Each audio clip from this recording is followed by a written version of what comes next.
Hi listeners, this is David. I'm following up on terms and definitions with a very specific one that you are most certainly going to hear. In fact, we've already used it without perhaps explaining what it is. I hope we didn't do that, but I'm recording this before we've recorded anything else, so maybe we didn't. This one's called What's a Subfloor? What's a subfloor? What's a floor covering? What's your floor? Your floor is what you walk on. The rest of that are just pieces. This article goes through what that is and tells you some things about subfloors so that you can be prepared when you decide to look for the kind of floor you want to put on top of your subfloor. There are these old internet things technically called acronyms. Basically, it's a word that would be underlined with a dotted line, and if you hover your cursor over it, a little piece of text pops up, maybe explaining what that word means. And I loved using those, especially as I'm throwing terminology all over these pieces. And what if somebody didn't read the previous article? Why should they have? So we've got a couple in here. I'm going to tell you what one of them is now, because if I read it in the middle of the sentence, it's going to be clunky. The word is floor covering. The other is subfloor, which the whole article is about. But the other one is floor covering. I'm going to say the phrase floor covering. Floor covering. This is the laminate hardwood vinyl, or whatever you choose to be the thing you actually walk on. All right, it sounds like it means something like a large plastic protective sheet or some chemical coating, but it just means the top layer of your whole floor. The other acronym in the article is floating floor. And a floating floor is a floor which is installed without being attached to the subfloor with nails or glue, basically. So click-togethers, loose lays, things like that. Most floors that we sell are floating floors, for instance. So here we go. What's a subfloor? When planning a new flooring project in your home, you'll encounter one of three types of subfloor: cement, wood, or a pre-existing floor covering. Each has its own unique needs. What makes up the subfloor? First, what is a subfloor? Well, if you were to neatly slice down through a completely finished floor all the way to the earth below and take a look at the resultant cross-section, going down from the top, here is what you would find. Top layer, the part you walk on. This is what you see when you look down past your feet. This is the finished flooring, likely made of either hardwood, laminated wood, vinyl, or stone tiles, or maybe carpet. That's not in the article, freebie. Second layer, some kind of flooring underlayment. This can be a layer of foam or felt. With wood-type flooring, this will usually include some kind of a rosin paper or possibly a felt paper and what's called a moisture barrier to keep natural moisture from affecting the wood products above.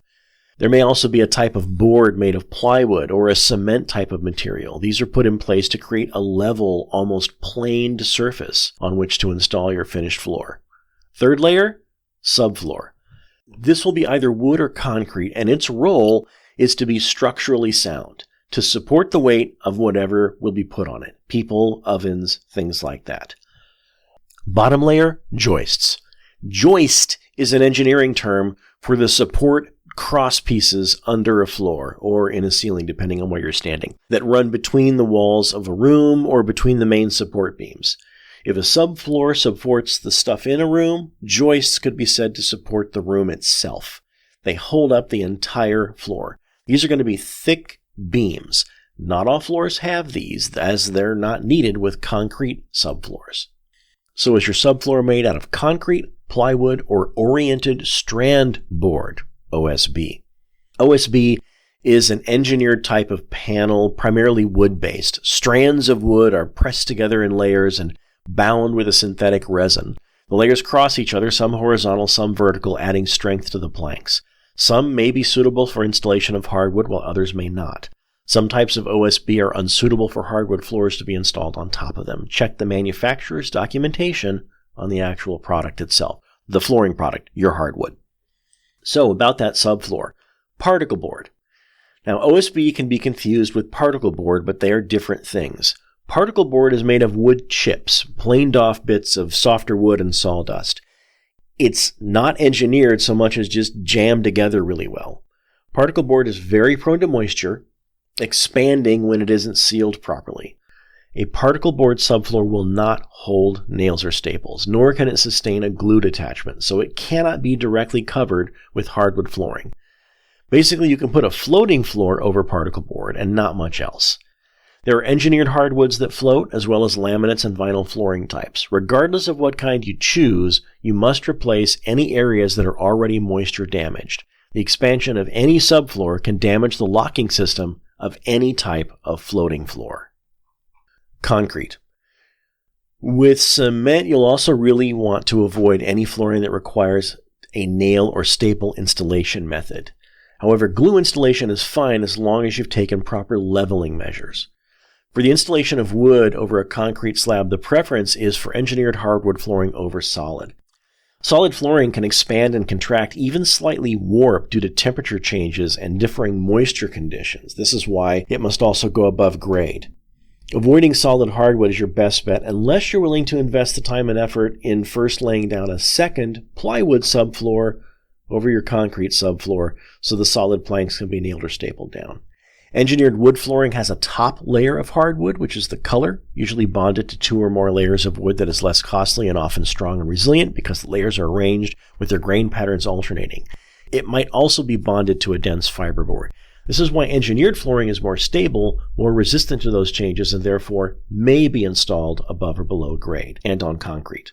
While there may be limitations such as acceptable temperature ranges, most hardwood flooring can be installed over radiant heating. Plywood. Got a wood subfloor? You're in luck. With a plywood subfloor, all installation methods are deemed fair game. You can lay a floating floor, of course, but adhered floors are fine as well. Glue-down floors and staple or nail-down floors work on plywood subfloors. If the subfloor has issues, the easiest thing to do with a problematic wood subfloor is simply to pull it up and begin from scratch. However, if that's not an option, leveling compound can be used to fill in seams between planks and provide the smooth, even surface essential for the success of your project. In a basement or not. Because of the moisture issues that can affect solid hardwood flooring, you should only install a solid hardwood floor above ground level or above grade. Definitely try not to go lower than 3 inches below grade, below the level of the ground outside.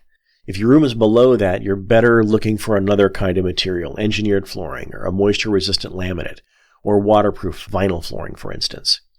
Though as long as you're above grade, even water-prone rooms like kitchens and bathrooms can be okay for solid hardwood flooring.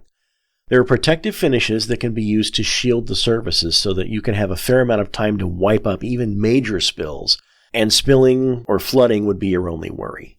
Level. Regardless of what type of subfloor you have, creating a level surface for your new flooring is critical. Grout lines create an uneven surface on ceramic floors. Hardwood has seams. Cement can be rough. Fortunately, this problem is easily solved with leveling compound, available at any major hardwood store, and some elbow grease. Again, providing a level surface for your new floor is critical, so be sure to take all of the time needed to ensure there are no inconsistencies. Leaving a pre-existing floor in place creates an extra level removed from your actual sturdy subfloor, so depending on your new floor covering, you can float a floor over those, but never attach one. As with cement subfloors, solid hardwood should not be installed over ceramic, but engineered hardwood could work perfectly well. Continue to select your flooring.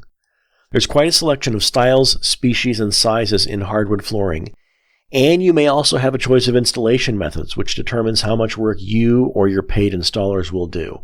There are also strips and planks, 7-foot lengths and random lengths, solid and engineered, just to name a few. Podcast is executive produced by Floors to Your Home, or DanCon, some combination thereof, and it is conceived, produced, edited, audio cleaned, all of that by W. David Lichty, and that's me. Music from each episode comes from the website freepd.com, where you can find music for your own podcasts, and for the most part, we generally wind up using music by Kevin MacLeod, who's been making free usable music for more than a decade, and it's generally really great stuff. And listen, if you've got a question we haven't answered on this podcast yet, and you don't want to wait or look us up on our written resource center, give us a call. We want to be your floor answering people. So we're not salespeople. We're customer service at Floors to Your Home. Call us at 1-800-804-5251 with any questions.